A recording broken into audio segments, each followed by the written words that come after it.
Jackie Robinson has a older brother named Matthew Robinson. Mhm. Matthew Robinson absolutely demolished the 200-meter record,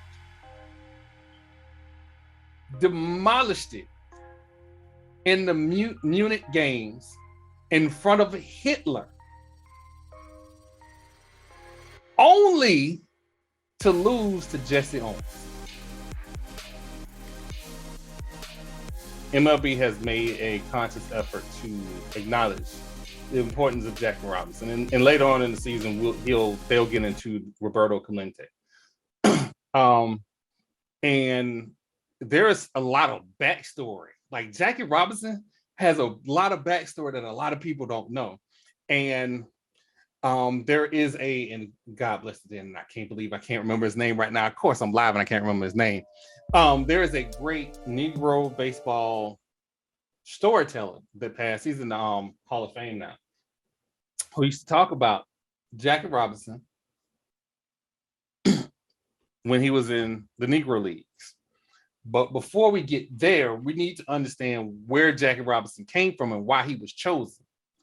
Jackie Robinson has an older brother named Matthew Robinson. Mhm. Matthew Robinson absolutely demolished the 200-meter record, demolished it in the Munich Games in front of Hitler, only to lose to Jesse Owens. Why is that important? Because the owner of the New York Yankees at the time was pushing for integration, but he had to find the right players.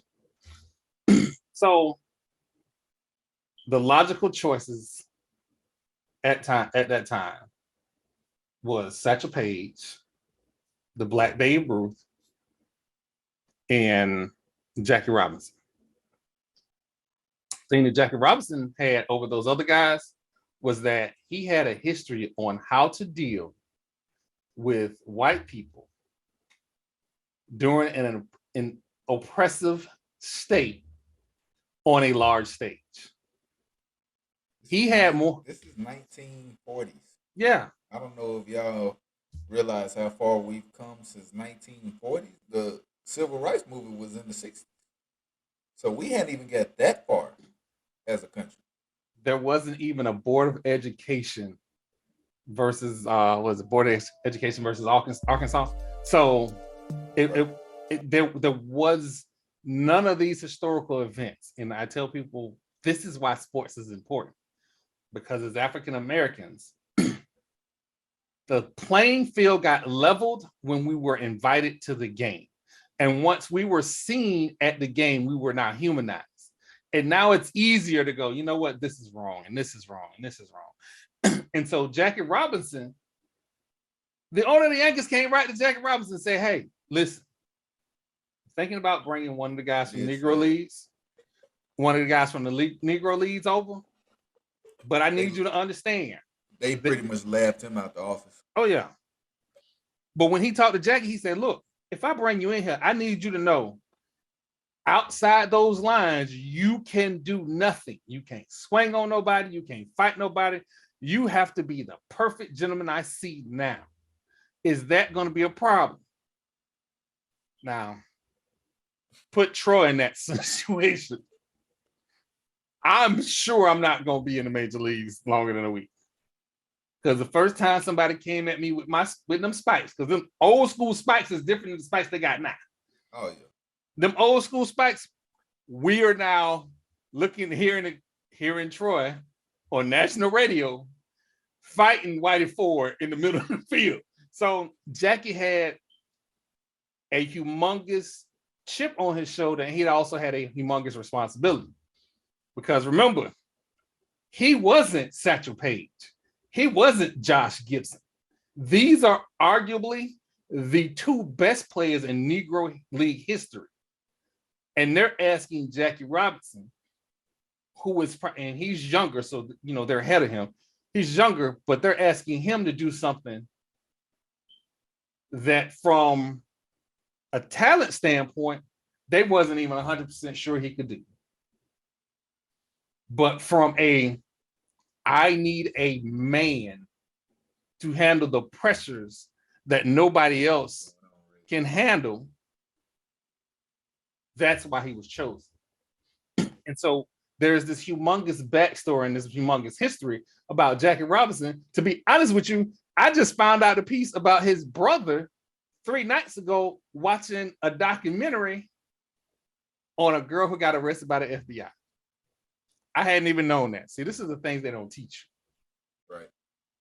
There's a lot of things that you're not going to ever know unless you go and do the research yourself. You know, school only took us so far, and if you wasn't doing extra research, you know, that was your choice, and it wasn't required. But to have, you know, a vast knowledge on things, I need you to always understand that you have to go do that research yourself. But in Jackie Robinson's case, he was a very prideful man. And I don't know if you have ever been put in a situation where you 100% have to put your pride to the side. He was thrown to the wolves, put on a team where not even his players wanted to use the same bathroom as him, the same locker room. When he first signed with his team, the other players would not use the same locker room he was in. And these supposed to be your brothers on the field, though, right? You know, that's how we look at sports. We look at sports as, oh, those are my brothers. He was not doing it for anybody else on that team. He was doing it for every black kid in America that one day saw themselves in the major leagues. And was reluctant to do it because not only was he ridiculed, told that he wasn't good as the other white players, told that he would never have the batting average of, you know, some of the greats because black people can't process things as fast as white, so he wouldn't be able to hit the fastballs in the major league, you know, versus the Negro League. Not only all of those things, but his own family was put in danger every day from the people that did not want to see him in the majors. We're talking about a very, very, you know, dark time in U.S. history. But through all of that, he went on to win Rookie of the Year. He went on to lead the league in stolen bases. He went on to win batting titles. Long career. Door kicked the fuck in.